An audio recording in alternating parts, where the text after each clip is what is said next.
Pessoal, antes de seguir, eu quero resolver 3 exercícios sobre força resultante para fixar as ideias e também para a gente fazer uma revisão de vetores, que no fundo isso aqui nada mais é do que matemática de vetores, beleza?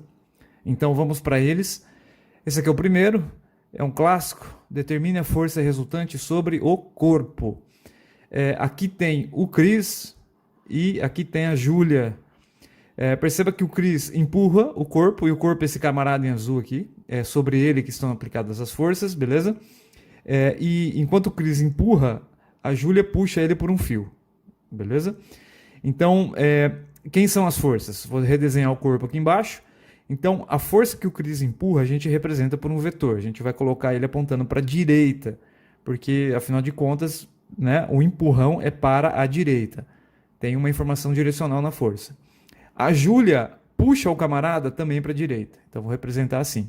São duas forças. Perceba que a força do Chris, FC, é maior do que a força da Júlia, apesar de ambas apontarem para a mesma direção e sentido. Aqui em cima tem um módulo delas, né? A força do Chris, 50 newtons, força da Júlia, 30 newtons. E tem mais uma força, que é a força de atrito. A força de atrito é uma força de contato aqui entre o solo e o objeto, certo? Os dois camaradas tentam empurrar o objeto para a direita, mas o atrito atua segurando o corpo, atua contrário ao movimento do corpo. Bom, então só fazendo o resumão para ti, eu quero descobrir a força resultante, vetor força resultante, e esse vetor é a soma de todos os vetores sobre o corpo. Então, força do Chris, mais a força da Júlia, mais a força de atrito, beleza? Você tem que fazer essa soma aqui. Mas no mundo de vetores, a gente pode quebrar esta equação sobre cada eixo. E o bom aqui é que não tem eixo Y, tem apenas eixo X. Vamos desenhar o eixo X aqui. Então agora eu vou calcular a força resultante apenas sobre o eixo X. E aqui tem um cuidado que eu vou tomar, olha só. Bom, a força do Chris aponta para a direita no eixo X, então é uma força positiva, certo? E a gente sabe que o comprimento aqui em cima do eixo X vale 50 newtons. Então já vou colocar aqui 50 newtons. Mais a força da Júlia também aponta no sentido positivo do eixo X. Sobre o eixo X ela vale 30, então vou colocar mais 30. Só que a força de atrito é contrária à minha orientação. Então, ao invés de 35, eu vou colocar menos 35. Esse menos indica que ele aponta contrário à orientação. Beleza? Então, se eu fizer essa conta, 45 newtons de força resultante sobre o eixo X. E esta aqui é a minha resposta, porque eu só tenho força resultante sobre o eixo X. Legal? Uma conta simples de vetores. Somou tudo que aponta para a direita e diminuiu tudo que aponta para a esquerda. Então você poderia trocar o Chris, a Júlia e o atrito por uma força apenas que aponta para a direita e tem módulo de 45 newtons. E a aceleração do bloco vai ser a mesma. Vamos fazer alguma coisa mais complicada um pouco. Vamos pegar um outro exemplo. De novo, determine a força resultante sobre o corpo. Tem um corpo laranja aqui no meio. E agora tem 4 forças sobre ele. Existem 2 forças aqui sobre o eixo X. Você está vendo que elas estão exatamente sobre o eixo X. Mas também existem agora 2 forças aqui sobre o eixo Y. Olha que desenho maravilhoso que eu fiz. Então vamos lá. Força resultante. Vou colocar o vetor, beleza? O vetor força resultante é a soma de todos os vetores aqui. Então o vetor força 1, mais o vetor força 2, mais o vetor força 3, e você entendeu. Você pode até fazer um esqueminha aqui do lado, como eu fiz na aula passada, para você tentar visualizar para onde aponta a força resultante. Então, por exemplo, força 1 aponta para cá, força 2 aponta para cá, força 4 para essa direção e força 3 para essa direção aqui. A força resultante liga o começo com o final da minha conta de vetores e a força resultante tem que apontar em alguma direção para cá, tá vendo? Então, minha força resultante aponta para cá de alguma maneira. A gente vai ter que descobrir o comprimento desse vetor e o ângulo que ele faz com o eixo X. Vamos lá. Essa somatória de vetores pode ser quebrada em 2 eixos, então vamos começar pelo eixo X. A gente vai fazer a conta da força resultante sobre o eixo X, e aqui a gente vai usar todas as projeções de todo mundo sobre o eixo X. Então, por exemplo, a força F1 ela já está deitada sobre X, está projetada sobre X, e o comprimento dela é 20 newtons. Então vou colocar 20 newtons aqui positivo. A força F2 não projeta sombra nenhuma sobre o eixo X, ela está toda sobre o eixo Y. Então a projeção X é zero. A força F3 também não projeta sombra nenhuma sobre X, ela está toda sobre o eixo Y, zero. E a força 4, ela está sobre o eixo X e aponta contrária à orientação, então é negativo, menos 17 para o módulo dela. Então a força resultante sobre X vai dar 3 newtons para a direita. Repetindo o mesmo processo agora em Y.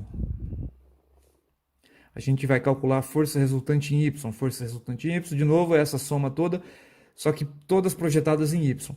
F1 não é projetada em Y, não tem projeção em Y. F2 tem projeção em Y, é ela toda, 12 newtons. F3 é projetada no sentido contrário, menos 8 newtons. E a F4 não tem projeção, é isso aqui que a gente tem. Então a força resultante sobre Y é igual a 4 newtons positivo. Legal. Qual dessas forças é a resultante, querido? Nenhuma delas, porque o que você encontrou foram as sombras sobre X e sobre Y desta força resultante aqui, ó, que a gente desenhou no começo.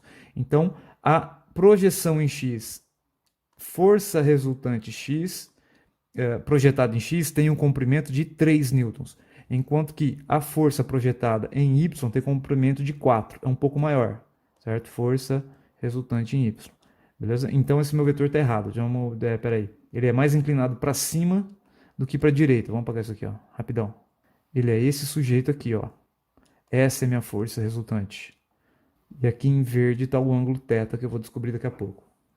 E daí, como é que eu calculo o módulo da força resultante? Esse vetor aqui que está inclinado. Você tem que lembrar do teorema de Pitágoras, porque o vetor resultante é a hipotenusa de um triângulo retângulo, onde um cateto é a componente x e o outro cateto é a componente y. Aqui está o ângulo reto. Então, força resultante ao quadrado é igual a 3 ao quadrado mais 4 ao quadrado.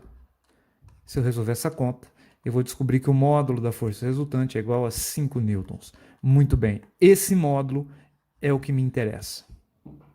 É isso aqui que a gente vai usar nas leis de Newton daqui a pouco. Beleza, né? E para finalizar, para onde exatamente está apontando esse vetor mal desenhado aqui?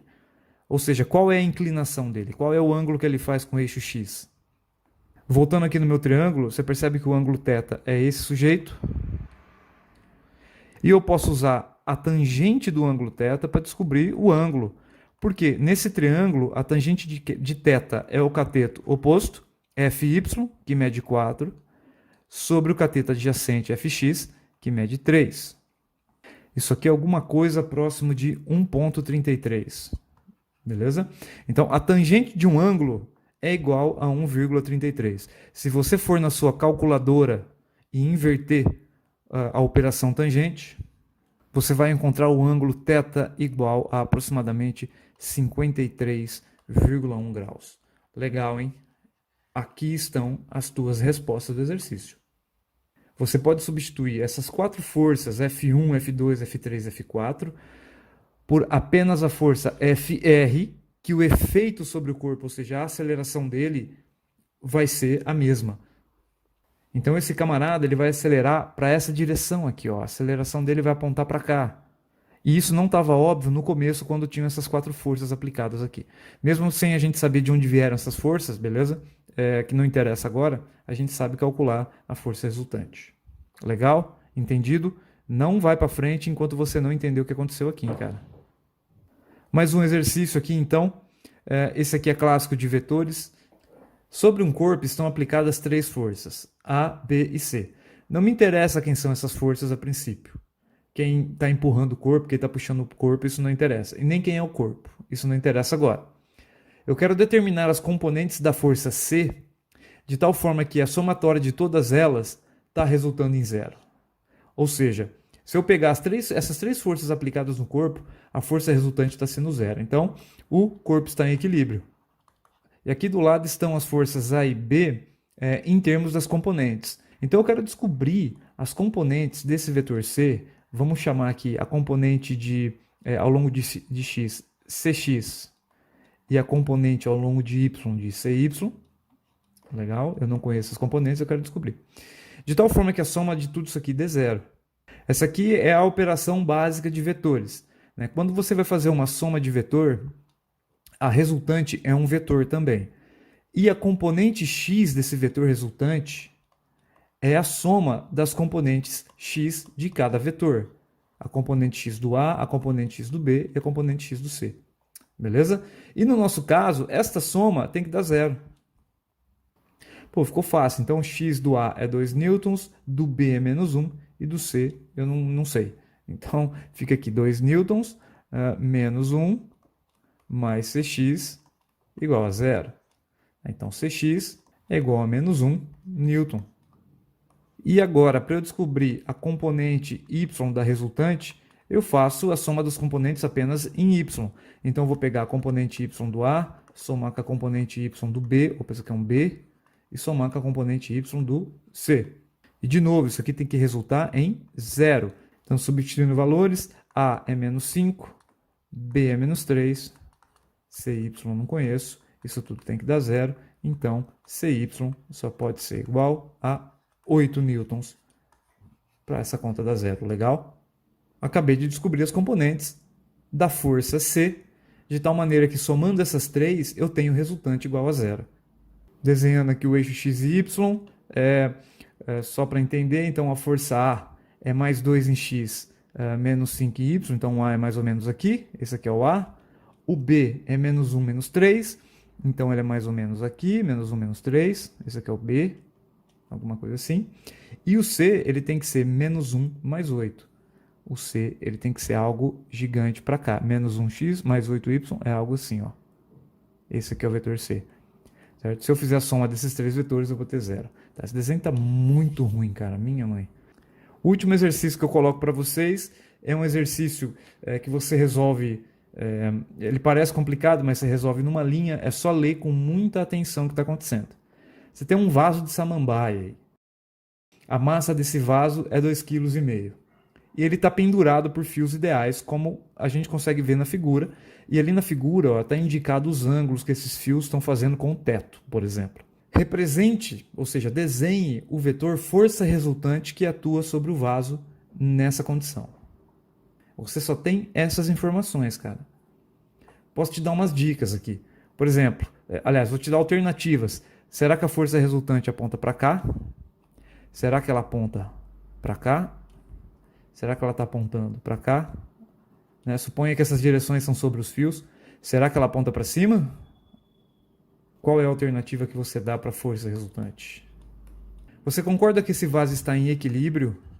Esse vaso ele não está acelerando, ele não está girando, ele não está fazendo qualquer outro tipo de movimento, ele está em repouso. Esse equilíbrio, inclusive, é o equilíbrio estático.